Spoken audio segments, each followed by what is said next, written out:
back to the Be Bold Show. If you weren't with us before, you're here now. You've missed a lot, actually.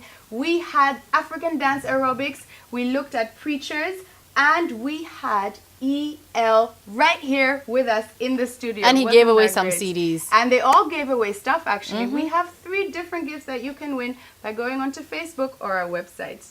Yeah, so stay on here, because you never know what. You might maybe win a car, laptop, who knows? I'm not going to give it away. But guys, up next, we went all the way to Tema. And these guys are trying to revolutionize recreational activities. So we have Efwa, who is our roving reporter, that went around and interviewed them in a day in the life of a tourist agency. So let's take a look at Adventure Junkies.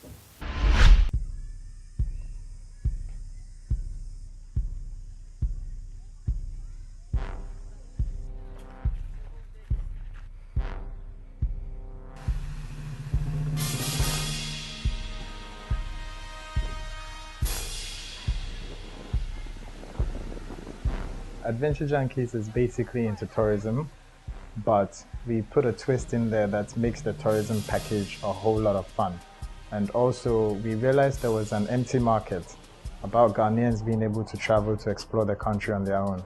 So we provide a service where people can actually just jet out on a weekend and go somewhere with us and then be able to tour and explore Ghana, whilst getting to know the country at the same time getting in touch with the countryside. So literally, our goal is to bring tourism literally into mainstream entertainment, as against people always doing the usual show here, nightclub there, 1014 stairs. So you say yours is adventure with a twist. Can you give us some examples? We've had events where people have had the opportunity of climbing Mountain Afajato, and it's a feeling. In one customer's comments, she said she has never experienced so many emotions in one day, in the fact that there was uncertainty in the beginning of not knowing what to expect. Then there was anxiety, because the journey just kept going and on and on and on. Then there was the tiring bit, which was climbing the mountain.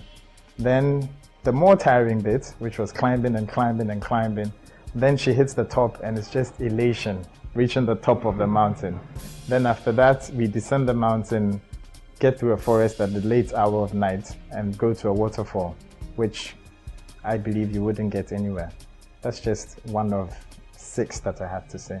But I know of groups or maybe school trips that organize journeys to maybe Mount Afajato. Most of these groups organize these tours but make it a standard package. We organized the tour to Nzulenzu, and on our way we had a guitarist on board who was playing music from acoustic guitars all the way through. Whilst we were at Nzulenzu, we lodged at the Benyi Beach Resort, and people had the opportunity to sleep in tents outside the stars. The photographers were actually sleeping in tents with spaces on top where they could see the stars, get the sunset when and where they wanted it.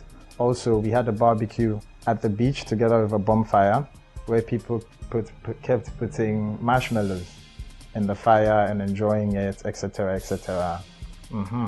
Then the next day, we head off to Nzulenzu. After that long walk, we get into a canoe of about 6 groups, hit the lake. We're actually racing whilst we're on the lake with the people on the boats. Some people are passing cigarettes over boat to boat, come close, it's like it's touching.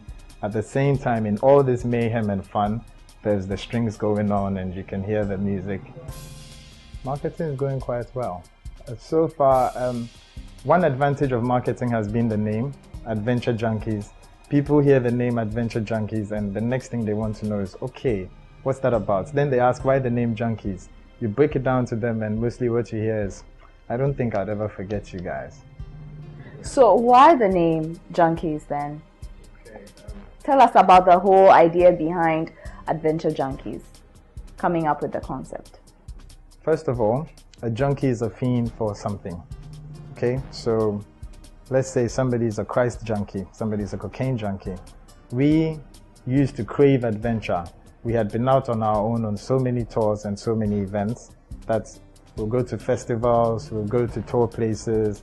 We did a bike ride in the mountains in Ibri. We've always been adventurous, and we believe a junkie is somebody who fiends for something. So an adventure junkie is just a fiend for adventure.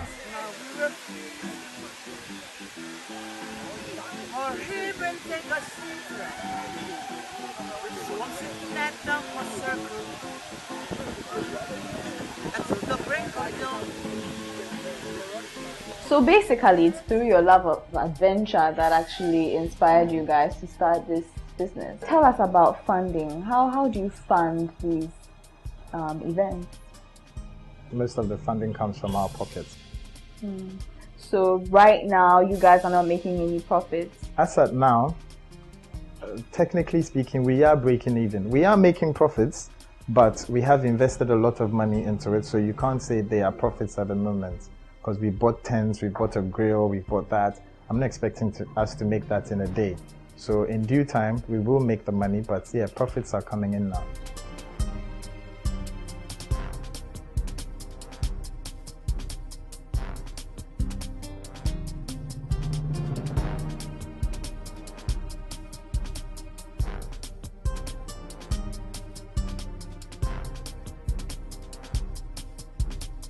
So you guys as Adventure Junkies, what is your ultimate goal?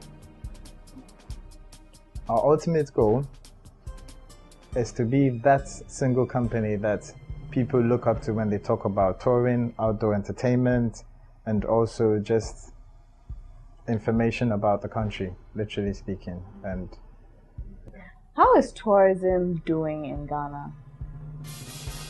As from your experience, you've been to so many places. I mean, how is it like for the ordinary person to go to like maybe in Zulezu? Like how are we doing as a country? Could it be better?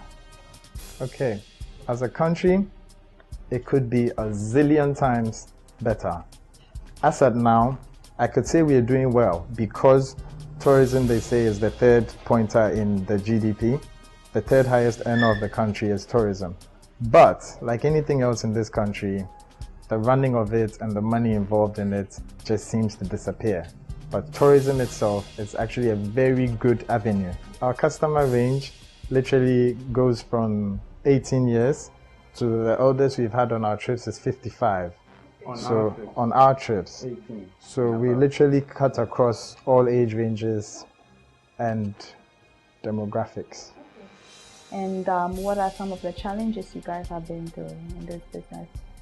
Information is not readily out there for you to ask and find out. For instance, we went to Mole last weekend, and it's upon arrival that they are letting us know that during the rainy season, you don't really get to see most of the animals from long distances because the trees all have grass and shrubs.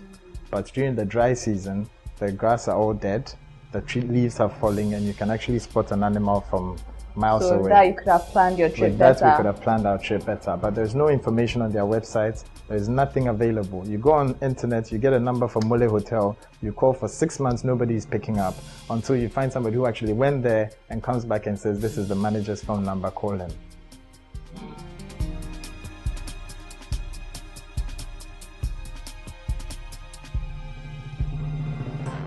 Well, to the youth, all I'd say is if you do dream about it and you think it's logical enough to you, whatever it is you want to do, just put your back into it and you will get somewhere with it. I mean, relatively about less than a year ago, Adventure Junkies was just us three. It was like a dream in our heads. Today we're sitting here talking to the nation, letting them know what we're about. There was a time when the delivery business we ran was a dream.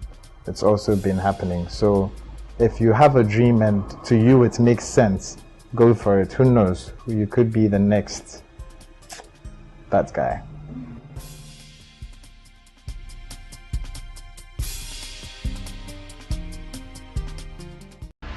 Adventure Junkies. Very exciting. I can't believe that young guys are doing this here in Ghana. It's their own concept. They thought, you know what, when all the tourists are coming and stuff, and even Ghanaians, let's show them what you can do here in Ghana. That was actually one of the biggest issues. I mean, how many Ghanaians, even myself, have gone to different tourist locations, but we should know about our country. Why not? Yeah, You know, it's exactly. only when people are maybe traveling to funerals and stuff or even weddings far away, then you go. But then you just get up and recreationally say, hey, let me go to Akosombo.